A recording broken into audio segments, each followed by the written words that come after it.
వి gold trusted gold buyers మీరు తాకట్టు పెట్టిన బంగారాన్ని విడిపించి ఈ రోజు ఉన్న మార్కెట్ ధరకు కొనబడను 7771077720.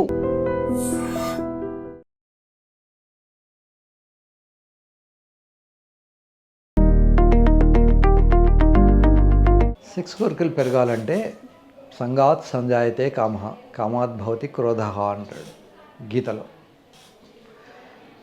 మన చుట్టూ ఉండే ఎన్విరాన్మెంట్ బట్టి మనకు కోరికలు వస్తుంటాయి, కోరికలు పోతుంటాయి. అంతేగాని మొలకాడలు తింటే కోరిక రావడము, ఇంకేదో తింటే కోరిక పోవడం అంటూ ఉండదు. కోరికలకు చుట్టూ ఉండే సంగాత్ సంజాయతే కామః. సో సంగత్ ఎవరు? మన ఫ్రెండ్స్, మనతో మాట్లాడేవాళ్ళు, మనం మాట్లాడినప్పుడు వినేవాళ్ళు, వీళ్ళంతా సంగత్. సత్సంగం అనే పేరు విని ఉంటారు. సత్సంగంలో అక్కడ కూర్చుని వాళ్ళు భజన చేస్తూ ఉంటారు. అలాగే ఎవరైనా పేకాట ఆడే వాళ్ళ దగ్గర కూర్చుంటే ఓసారో రెండుసార్లు ఇతను కూడా పేక ఆడాలనిపిస్తుంది. తాగే వాళ్ళ దగ్గర రోజు కూర్చుంటే వీడు కూడా ఓసారి ఓ డ్రింక్ వేసుకుందాం, ఓ పెగ్ వేసుకుందాం అనుకుంటాడు. అలాగే కోరికలు చుట్టూ ఉండే ఎన్విరాన్మెంట్ బట్టి వస్తాయి. మగపిల్లలు కూడా కొద్దిమంది చిన్నప్పటి నుంచి విపరీతమైన రిలీజియస్ ఫాలో ఉండి ఈ సెక్స్ అనేది తప్పు, ఇది మంచిది కాదు అనే ఆలోచనలో పెరిగి దాన్ని సప్రెస్ చేసుకొని అసలు కోరికలే లేకుండా వెళ్ళి ఉండేవాళ్ళు కూడా చాలామంది ఉంటారు. కనుక ఎవరికైనా కోరికలు రావాలంటే ములక్కాడలును అరటిపళ్ళతోటి రాదు. అవి మంచివే కాదన్ను, కానీ సంగాత్ సంజాయతే కామః చుట్టూ ఉండేవాళ్ళని బట్టి ఉంటుంది. సో మనం చదివే మంచి కావ్యాలు కానీ పుస్తకాలు కానీ చదివినప్పుడు ఆ పుస్తకాలలో అమ్మాయిల వర్ణన ఉంటుంది. అమ్మాయి షోల్డర్ స్మూత్గా ఉంది, అది తాకినప్పుడు ఇట్లా ఉంటుంది అంతకుముందు అతను ఆ అమ్మాయిని చూసినా అమ్మాయి షోల్డర్ని గమనించి ఉండకపోవచ్చు, లేదా అమ్మాయి చెక్కిల్ని గమనించి ఉండకపోవచ్చు. కనుక ఈస్థెటిక్ సెన్స్ పెంచుకోవాలి. అంతేగాని ఫుడ్ ద్వారా ఏదో సాధిద్దాం అనుకోవడం పొరపాటు. ఫుడ్ మంచిదే, ఏ కూరగాయలు, ఏ పళ్ళు, ఏ సీజన్లో అవి దొరికితే అవి తినాలి. అంతేగాని కేవలం అవి తింటేనే వస్తుంది అనుకోవడం పొరపాటు. వయసుతో నిమిత్తం లేదు. సెక్స్ కోరికలు ఏ వయసులో వాళ్ళకైనా ఉండొచ్చు. ముఖ్యంగా మగవాళ్ళకు ఒక్కొక్కసారి సెక్స్ కోరికలు పెరుగుతాయి కూడా వయసు పెరిగిన కొద్దీ. ఎందుకు అంటే ప్రాస్టేట్ అనే ఒక గ్రంథి శరీరంలో పెరుగుతుంది. అన్ని గ్రంథులు శరీరంలో మిగతా అన్నీ కూడా పటుత్వాన్ని కోల్పోయి లూజ్ అయిపోతాయి, కానీ ప్రాస్టేట్ అనేది మాత్రం పెరుగుతుంది. ఈవెన్ వస్త్రాదులు కూడా ఈ కండలన్నీ కూడా వేలాడుతుంటాయి, కానీ అంటే డీజనరేట్ అవుతూ ఉంటాయి, కానీ ప్రాస్టేట్ మాత్రం పెరుగుతూ ఉంటుంది, గ్రోత్ వస్తూ ఉంటుంది. కనుక ఆ ప్రాస్టేట్ అనేది లోపల ఉన్నటువంటి నరాల మీద ప్రెషర్ పడి సెక్స్ కోరికలు పెరిగే అవకాశం కూడా ఉంటుంది. ఈ ప్రాస్టేట్కి ఇచ్చే కొన్ని మందుల వల్ల మాత్రం కోరికలు లేకుండా పోతాయి. టెస్టోస్టెరాన్ అనే ఒక హార్మోను మగవాళ్ళకు ఉంటుంది, ఆడవాళ్ళకు కూడా ఉంటుంది. మగవాళ్ళలో ఒక పర్టికులర్ క్రిటికల్ నెంబర్ కన్నా తక్కువైనప్పుడు కోరికలు కూడా పోతాయి. వాటిని నానోగ్రామ్లలో మెజర్ చేస్తారు. ఈ టెస్టోస్టెరాన్ అనే హార్మోను రాత్రి 2 గంటల నుంచి తెల్లవారి 7 గంటల లోపల ఎక్కువ లెవెల్లో బాడీలో ఉంటుంది. అందుకని టెస్టోస్టెరాన్ హార్మోన్ టెస్ట్ చేసుకున్నప్పుడు ఎర్లీ మార్నింగే చేసుకోవాలి. తినకముందే పొద్దున్నే 6 గంటల లోపల బ్లడ్ ఇచ్చే ప్రయత్నం చేయాలి. అటువంటప్పుడు మాత్రమే మనము సరి అయిన టెస్టోస్టెరాన్ లెవెల్ మేనేజ్ చేయవచ్చు. ఈ టెస్టోస్టెరాన్ 2 రకాలు టెస్ట్ చేస్తాం. ఒకటి టోటల్ టెస్టోస్టెరాన్, రెండోది ఫ్రీ టెస్టోస్టెరాన్. టోటల్ కన్నా కూడా very important free testosterone. Free testosterone కనుక తగ్గిపోతే కోరికలు కూడా తగ్గే అవకాశం ఉంటుంది. కోరికలకు రాకపోవడానికి కారణాలు ఏంటి అంటే ఒక్కొక్కసారి విపరీతమైన స్ట్రెస్ కానీ, లేదా వైఫ్ చనిపోవడమో, పార్ట్నర్ డెత్తో, లేదా అనుకోకుండా దగ్గరి బంధువులు లేదా పిల్లల డెత్తో ఇటువంటి అయినప్పుడు కొద్ది రోజుల దాకా కోరికలు లేకుండా పోతాయి. బట్ ఇన్ జనరల్ వయసుతో నిమిత్తం లేకుండా కోరికలు ఉంటాయి. పర్ఫార్మెన్స్ ఉండకపోవచ్చు కానీ కోరికలు ఉంటాయి. నేను రోజు పేషెంట్లను అడుగుతాను, డిజైర్ ఉందా అని. డిజైర్ ఉంది సార్, పర్ఫార్మెన్స్ లేదు అంటుంటారు. కనుక ఏజ్తో నిమిత్తం లేదు, కోరికలన్నీ ఉండొచ్చు. ముఖ్యంగా లేడీస్కి మాత్రం కొంత మెన్స్ట్రల్ సైకిల్ ఆగిపోయిన తర్వాత కొద్దిమందికి అసలు కోరికలు లేకుండా పోవచ్చు, లేదా కొద్దిమందికి కోరికలు పెరగవచ్చు కూడా. అమ్మాయిలలో ఏమిటి అంటే టెస్టోస్టెరాన్, ఎస్ట్రోజన్ అనే 2 రకాలైనటువంటి హార్మోన్స్ ఉంటాయి. మన శరీరం మగవాళ్ళల్లో కూడా ఉంటాయి. ఈ బ్యాలెన్స్ డిస్టర్బ్ అయినప్పుడు టెస్టోస్టెరాన్ అనేది ఎక్కువైపోయి వాళ్లకు కోరికలు పెరిగే అవకాశాలు ఉంటాయి. సో అదే టైంకు హస్బెండ్కు వయసు వచ్చేసి టెస్టోస్టెరాన్ అనే హార్మోన్ తగ్గిపోయి కోరికలు లేకుండా పోతాయి. సో డిస్హార్మోనీ అంటారు. హార్మోన్ లెవెల్స్ కొంచెం కిందికి మీదకి డిస్టర్బ్ అయినప్పుడు ఇట్లాంటి కండిషన్స్ వచ్చే అవకాశాలు ఉంటాయి. సో మనకు అల్టిమేట్గా తేలింది ఏమిటి? వయసుతో నిమిత్తం లేకుండా కోరికలు ఉంటాయి. చాలామంది అనుకుంటారు వయసు వచ్చింది కదా రామకృష్ణ అనుకోకుండా వీడికి ఇదేమి అని. మనం ఈవెన్ మన పురాణాలలో చూసినా కూడా పెద్ద పెద్ద ఋషులు బాగా తపస్సు చేసి బాగా కంట్రోల్ ఉండి ఎమోషన్స్ ఉన్నవాళ్ళు కూడా రకరకాలైనటువంటి అమ్మాయిలతో సంసారం చేసి పరాశరుడు అనే మునీశ్వరుడు ఒక మత్స్యగంధి అనే అమ్మాయితో సంసారం చేసిన తర్వాత పుట్టినవాడు వ్యాసుడు, తర్వాత మిగతా పాండురాజు వీళ్ళందరూ కూడా అలా జన్మించినటువంటి వాళ్ళే. సో ఋషులకు వయస్సుకు కోరికలకు సంబంధం లేదు. విశ్వామిత్రుడికి మేనకకు పుట్టిన పిల్లలు మనకు తెలుసు. అలాగే చాలా విషయాలలో మనకు తెలుసు. కనుక వయసుతో ఏదో పోతుంది అనుకోవడం పొరపాటు. హస్తప్రయోగం వల్ల జుట్టు ఊడడం అనేది ఉండదు. హస్తప్రయోగం అసలు చేయకపోయినా చాలాసార్లు చేసినా పెద్ద తేడా ఏమి లేదు. యూజువల్గా హస్తప్రయోగం చేసినప్పుడు ఒక గిల్ట్ ఫీలింగ్ వస్తుంది. ఏంటంటే నేను అమ్మాయితో చేయట్లేదు, ఊరికే నేను ఒక్కడనే ఒప్పుకుంటున్నాను అనే ఫీలింగ్తో వాడికి తప్పు చేస్తున్నా అనే భావన వస్తుంది తప్ప దానివల్ల ఫిజికల్గా పెద్దగా నష్టం ఏం లేదు. అయితే అదొక వ్యాధిలాగా అయి రోజు 4 సార్లు అదే చేసుకోవడము, చదువుకోవడానికి ఓపిక లేకపోవడము, కెరీర్ దెబ్బతినడము ఇటువంటివి జరిగినప్పుడు మాత్రం దాన్ని అబ్సెసివ్ కంపల్సివ్ న్యూరోసిస్ అంటారు. అలా ఉన్న వాళ్ళకి మాత్రం ట్రీట్మెంట్ ఇవ్వాల్సి వస్తుంది. బట్ ఇన్ జనరల్గా అప్పుడో ఇప్పుడు మ్యాస్టర్బేట్ చేసుకునే వాళ్ళకి అవసరమూ లేదు, ఏ ట్రీట్మెంట్ అవసరం లేదు. తర్వాత వాళ్లకు జుట్టు ఊడడం కానీ పింపుల్స్ రావడం కానీ దీనికి సంబంధం లేదు. ఈ జుట్టు ఊడిపోవడానికి చాలా కారణాలు ఉంటాయి. యూజువల్గా ఫంగస్ అనేది ఒకటి ఉంటుంది. కొద్దిమందికి హార్మోనల్ ఇంబ్యాలెన్స్ వస్తుంటుంది. ఈ హార్మోనల్ ఇంబ్యాలెన్స్ వచ్చినప్పుడు ఫినాస్ట్ అనే ఒక ట్యాబ్లెట్ కొద్దిమంది వేసుకుంటారు. ఈ ఫినాస్ట్ వేసుకోవడం వల్ల మొగతనం కూడా తగ్గిపోయే అవకాశం ఉంటుంది. కనుక మీరు అవసరం అనుకుంటే యూరాలజిస్ట్ని కన్సల్ట్ చేసి ఆ ఫినాస్ట్ వాడొచ్చునా, ఒకవేళ ఫినాస్ట్ వాడాల్సి వస్తే ఎంత డోసులో వాడాలి. సామాన్యంగా స్కిన్ ట్రాన్స్ప్లాంటేషన్ అనే ఒక ప్రక్రియ ఉంది. వాళ్ళు వెనకాల నుంచి స్కిన్ తీసి ముందు వైపు పెడుతుంటారు. ఈ స్కిన్ ట్రాన్స్ప్లాంటేషన్ డాక్టర్సు ఈ ఫినాస్ట్ అనే ట్యాబ్లెట్ కూడా రాసిస్తుంటారు. కనుక ఈ ఫినాస్ట్ వాడుకోవడం మంచిది కాదు. ఒకవేళ వాడుకోవాల్సి వస్తే మినిమల్ డోజ్లో వాడుకోవాలి. మేము ఫినాస్ట్ అనే ట్యాబ్లెట్ను ప్రాస్టేట్ కూడా వాడతాము. సో అక్కడ యాంటీ ఆండ్రోజన్గా వాడుకుంటాం. సో ఫినాస్ట్ ట్యాబ్లెట్ను జాగ్రత్తగా వాడుకుంటే హెయిర్ గ్రోత్ ఉండొచ్చు. ప్లస్ హెయిర్ గ్రోత్కు మినాక్సిడిల్ అనే ఒక కెమికల్ కూడా అవైలబుల్ ఉంది. ఈ మినాక్సిడిల్ను పెట్టేసి మనం మసాజ్ చేస్తే హెయిర్ వస్తుంది. మగపిల్లలకి కొద్దిమందికి ఫేషియల్ హెయిర్ ఉండదు, అంటే మీసాలు గడ్డాలు సరిగా పెరగవు. అట్లాంటి వాళ్ళు కన్సల్ట్ చేస్తే ఈ మినాక్సిడిల్ అనే మందును పెట్టి రోజు కొంచెం సేపు ఎక్సర్సైజ్ లాగా ఇలా మసాజ్ చేస్తే కొద్ది రోజుల తర్వాత సన్నటి మీసం కట్టు వగైరా వచ్చే అవకాశాలు ఉన్నాయి. సో హెయిర్కు తర్వాత మ్యాస్టర్బేషన్కు లింక్ లేదు, కానీ హెయిర్కు తర్వాత ఆండ్రోజన్స్కు లింక్ ఉంది. చాలామందికి బట్టతల వస్తుంది 35-40 ఇయర్స్ రాగానే. అనుకోకుండా వాళ్ళకు ఆండ్రోజన్స్ కూడా తగ్గిపోయే అవకాశాలు ఉంటాయి ఆ ఏజ్లో. కనుక వాళ్ళ టెస్టోస్టెరాన్ లెవెల్ ఎంత ఉంది, డిహెచ్ఏ ఎంత ఉంది, ఇట్లాంటివన్నీ చూపించుకోవాల్సి ఉంటుంది. చాలామందికి ఈ మధ్య పెళ్ళిళ్ళు చాలా లేటుగా అవుతున్నాయి. ఇదివరకు అబ్బాయిలకు అమ్మాయిలకు 18-20 ఏళ్ల లోపలనే పెళ్ళిళ్ళు అయిపోయేవి. సో చాలా సంవత్సరాలు పెళ్ళి లేకుండా ఉన్నప్పుడు లోపల ఉన్న హార్మోన్స్ వల్ల వాళ్ళు మ్యాస్టర్బేషన్కు అలవాటు పడిపోతారు. ఈ మ్యాస్టర్బేషన్లో అలవాటైపోయిన తర్వాత పెళ్లి చేసుకున్నా కూడా వాళ్ళకు నా దగ్గరికి చాలామంది కపుల్స్ వస్తారు. ఒకసారి ఒక భార్య వచ్చేసింది, సార్ మా ఆయన సెక్స్ చేయగానే బాత్రూంలోకి పరిగెత్తిపోతాడు, ఓ రోజు నాకు డౌట్ వచ్చి అక్కడ కెమెరా పెట్టి చూశాను, ఆయన అక్కడ మ్యాస్టర్బేట్ చేసుకుంటున్నాడు, తర్వాత మా ఇద్దరి మధ్య బాగా గొడవలు అయిపోయినాయి. అదేం తప్పు కాదు. పెళ్ళైన తర్వాత కూడా మ్యాస్టర్బేషన్ చేసుకుంటే తప్పులేదు, కానీ అమ్మాయితో సెక్స్ చేయడం అనేది బాధ్యతగా భావించాలి. ఒకవేళ మ్యాస్టర్బేషన్ వల్ల సెక్స్ చేయకన్నా ముందే ఒకవేళ ఇతను మ్యాస్టర్బేట్ చేసుకుంటే అంగం సహకరించకపోవచ్చు, శృంగారంలో సరిగా పాల్గొనలేకపోతే పార్ట్నర్కి ఇబ్బంది అవుతుంది. కనుక ముందే ఆలోచించుకొని ఒకవేళ మాస్టర్బేషన్ చేయాలి కంపల్సరీగా తప్పని ఫీలింగ్ ఉంటుంది అనుకుంటే శృంగారం తర్వాత చేయండి, శృంగారం కన్నా ముందు మాత్రం చేయకండి.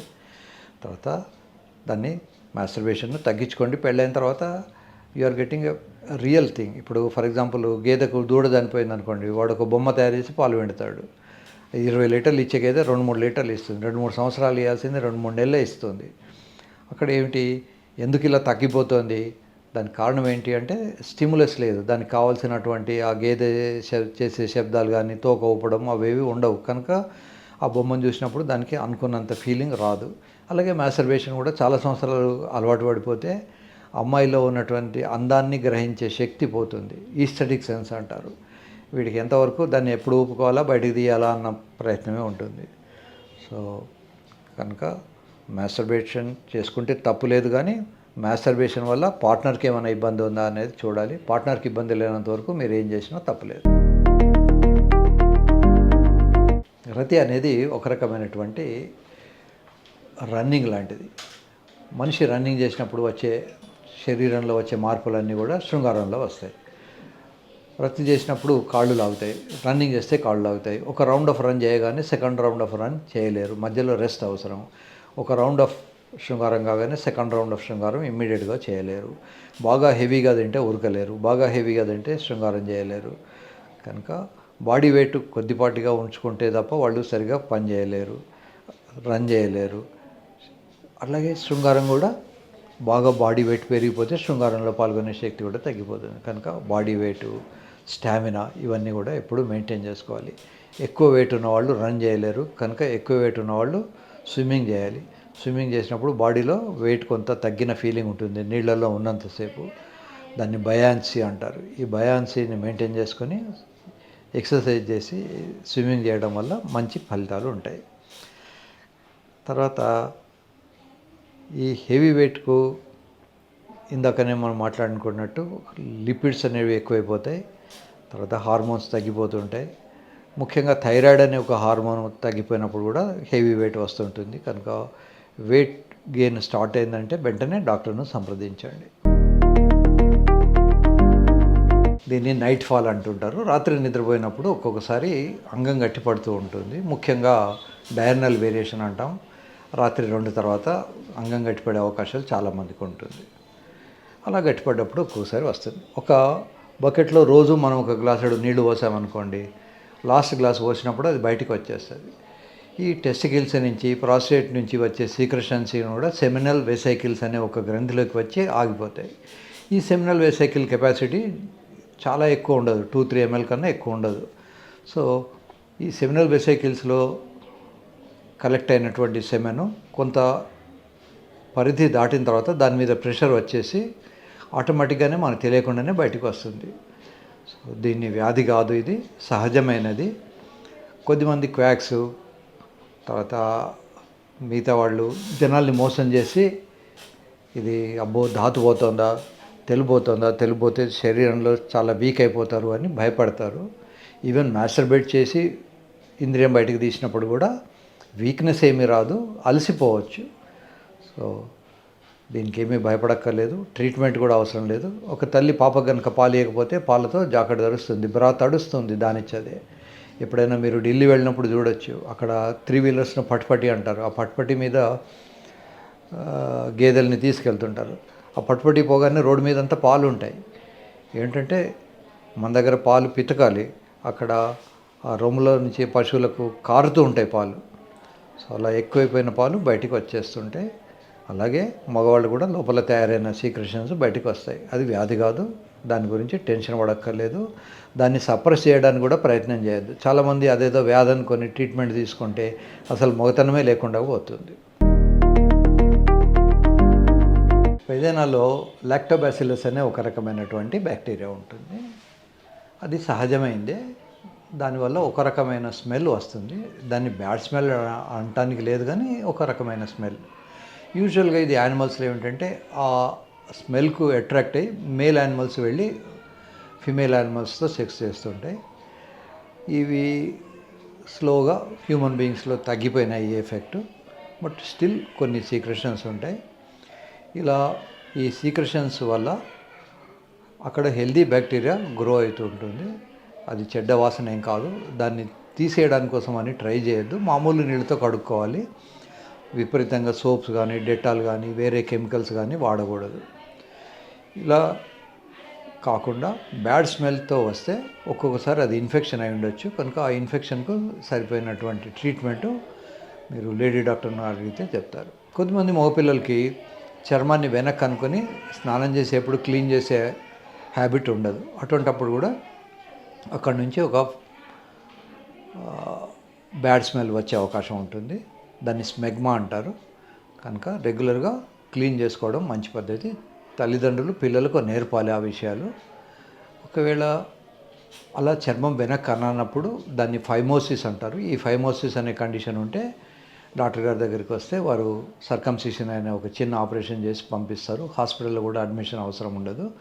కనుక చర్మాన్ని వెనక్కని కడుక్కునే హ్యాబిట్ మంచిది. నా దగ్గరికి ఒక పోలీస్ ఆఫీసర్ వాళ్ళ ఫాదర్ని తీసుకొచ్చాడు. Father is an elderly person. ఆయనకు స్మెల్ వస్తుంది. ఆ స్మెల్ ఏమిటి అని చూద్దాం కదా. ఆ చర్మం వెనక్కి అనుకోలేక అక్కడంతా తెల్లగా సీక్రెట్ అయిపోయి అదొక రాయిలాగా అయిపోయింది. మనం తీస్తే కూడా వెంటనే రావట్లేదు. చాలా రోజులు ఆ సీక్రెషన్స్ ఉండి బాడీతో మమేకం అయిపోయి దాన్ని తీస్తూ ఉంటే రక్తం కారడము, మంట రావడం ఇవన్నీ ఉంటాయి. ఇంకొకసారి ఒక పేషెంట్కు వైఫ్ చెప్తుండే, సార్ మా ఆయన దగ్గరికి వచ్చినప్పుడల్లా నాకు గబ్బు వాసన వస్తుంది అని. ఆయనకు ఫైమోసిస్ అనే వ్యాధి ఉంది. సర్కంసిషన్ చేసిన తర్వాత షీ వాజ్ వెరీ హ్యాపీ. నేను మా ఆయన దగ్గరికి పోగలుగుతున్నాను, ఆయన దగ్గర నుంచి వాసన రాకుండా ఉండిపోయింది. కనుక కారణం ఏంటి అనేది చూడాలి. అబ్బాయిలకు ప్రాబ్లం ఉండొచ్చు, అమ్మాయిలకు ఉండొచ్చు. ఎవరికి ఏ ప్రాబ్లం ఉంటే ఆ ప్రాబ్లంను రేషనల్గా మనం కంట్రోల్ చేయడానికి సాధ్యమవుతుంటుంది.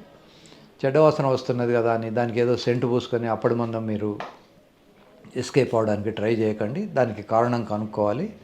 కారణం కనుక్కోవడం మీ వల్ల కాదు, అది డాక్టర్స్ పని. సో డాక్టర్ దగ్గరికి వెళ్ళి మీకు ఇట్లా చెడ్డ వాసన వస్తుందని చెప్తే డాక్టర్ గారు అవసరమైన టెస్టులు చేసి లేదా కల్చర్స్ అవి తీసేసి, అది వెజనల్ కల్చరే కావచ్చు, లేకుంటే సెమినల్ కల్చరే కావచ్చు, లేదా ప్రెప్యూజ్ కింద ఉన్నటువంటి స్మెగ్మల్ కల్చరే కావచ్చు, అవన్నీ చేసి దానికి అవసరమైనటువంటి ట్రీట్మెంట్ ఇస్తారు. కనుక సెల్ఫ్ మెడికేషన్ వద్దు. ఇప్పుడు మెడికల్ ఫీల్డ్ చాలా అద్భుతంగా స్ప్రెడ్ అయి ఉన్నది. ఈవెన్ చిన్న చిన్న టౌన్స్లో కూడా స్పెషలిస్ట్ డాక్టర్స్ ఆర్ అవైలబుల్. కనుక వాటిని కన్సల్ట్ చేసుకొని మీ ప్రాబ్లమ్ను సాల్వ్ చేసుకోండి.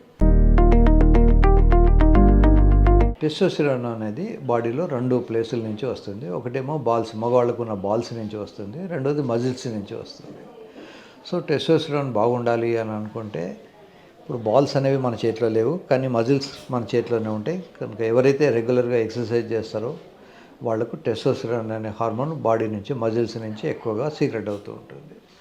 ఆడపిల్లలు కూడా టెస్టోస్టెరాన్ అనే హార్మోన్ ఉంటుంది. వాళ్ళు కూడా కొద్దిపాటి ఎక్సర్సైజ్ చేయడం వల్ల టెస్టోస్టెరాన్ అనే హార్మోన్ సీక్రెట్ అవుతుంది. అయితే ఆడపిల్లలకి ఏమిటంటే ఎస్ట్రోజన్ అనే హార్మోన్ డామినెంట్గా ఉంటుంది, టెస్టోస్టెరాన్ అనేది కొద్దిగా ఉంటుంది. మగపిల్లల్లో టెస్టోస్టెరాన్ అనే హార్మోన్ డామినెంట్గా ఉంటుంది. E2 లెవెల్ ఏమో కొద్దిపాటి తగ్గిపోయి ఉంటుంది. కనుక ఈ టెస్టోస్టెరాన్ని పెంచుకోవడానికి exercise is the best thing. రెండవది పామిగ్రనేట్ అనే పళ్ళు తినడం కానీ, దానిమ్మ పళ్ళు అంటాం మనం, దానిమ్మ పళ్ళు కానీ. తర్వాత టెస్టికల్స్కి టెంపరేచర్ సెన్సిటివ్. మీరు వేడి నీళ్ళు స్నానం చేస్తే దాని కిందికి వేలాడబడతాయి. అదే చల్లటి నీళ్ళు స్నానం చేసినప్పుడు పైకి మూవ్ అవుతాయి స్క్రోటంలో. ఇలా కిందికి పైకి తిరిగే అవకాశం బాడీలో ఒక్క టెస్టికల్స్ మాత్రమే ఉంటుంది. ఈ టెస్టికల్స్కి టెంపరేచర్ సెన్సిటివ్ కనుక వాటి నుంచి వచ్చే సీక్రెషన్స్ కానీ, సెమన్ కానీ తగ్గిపోయే అవకాశం ఉంటుంది. సాధ్యమైనంత వరకు రూమ్ టెంపరేచర్ నీళ్ళతో మగపిల్లలు స్నానం చేయాలి. ఆడపిల్లలు వేడి నీళ్ళతో స్నానం చేసినా పెద్ద నష్టం ఏం లేదు. సో బేసిక్గా హార్మోన్స్ను మనం రెగ్యులర్గా ఎక్సర్సైజ్ చేసేవాళ్ళకు హార్మోనల్ ఇంబ్యాలెన్స్ ఉండదు. ఫుడ్లో ఇందాక నేను చెప్పినట్టు దానిమ్మ పళ్ళు, తర్వాత ఫ్రెష్ వెజిటబుల్స్, ఫ్రెష్ మీటు, ఫ్రెష్గా తీసుకున్నటువంటి ఫిష్, వీటన్నిటి వల్ల కూడా మంచి రిజల్ట్స్ ఉంటాయి. అది స్టేల్ అయినప్పుడు చాలా రోజులు అయిపోతే దాంట్లో శక్తి ఉండదు. ముఖ్యంగా మనం యాపిల్స్ అనుకుంటాం. యాపిల్స్ ఎక్కడనో కాశ్మీర్లో వండి హైదరాబాద్కి వచ్చేసరికి వారం రోజులు అవుతుంది. అది అంచెలంచెలుగా ఏజెంట్లను మార్చుకొని వచ్చేస్తుంది. కనుక దాంట్లో అనుకున్నంత విటమిన్లు కానీ, పోషక పదార్థాలు కానీ ఉండవు. కనుక లోకల్గా తయారయ్యే పళ్ళు, సీజన్గా వచ్చే పళ్ళు తినండి. ఎండాకాలంలో వచ్చే మామిడి పళ్ళను దాచుకొని డిసెంబర్ నెలలో తినడం, ఏదో డీప్ ఫ్రీజర్లో పెట్టాం కదా అని అనుకోవడం పొరపాటు.